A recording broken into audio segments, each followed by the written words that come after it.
Hello children, how are you all? I'm sure you all are doing really good. So children, let's begin with our next chapter, which is Magic of 8.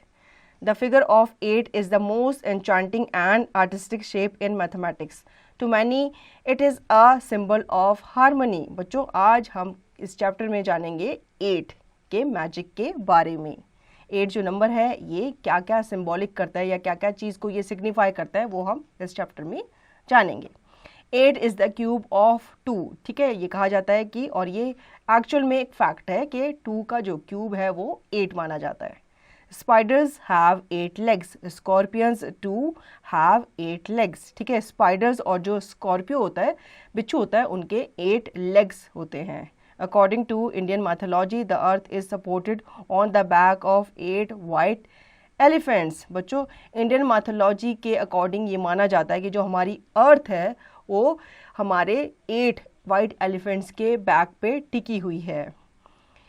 In the game of pool the 8th ball is black ball with the number 8. ठीक है, जो pool वाला game होता है उसमें जो 8th ball होती है उसका कलर क्या होता है? ब्लैक होता है. The expression behind the 8 ball means to be in a difficult or baffling situation. ठीक है, इसका एक्सप्रेशन क्या होता है? इसका एक्सप्रेशन होता है कि आप डिफिकल्ट और बैफलिंग सिचुएशन पे हो. A cube has 8 corners और vertex. ठीक है, क्यूब के 8 corners होते हैं और vertex होते हैं. Many words beginning with oct are related to the number 8. An octopus has 8 arms and an octet is a group of 8 musicians. An octet of octopuses would therefore have 64 arms between them. ठीक है, oct जो word है वो number 8 से ही related है. ठीक है, जैसे ऑक्टोपस होता है उसके 8 आर्म्स होती हैं और ऑक्टेट एक ग्रुप माना जाता है 8 म्यूजिशियंस का. And octagon is a figure with 8 sides and an octahedron has 8 faces. The term octave belongs to Western music, but the musical interval occurs in music around the world.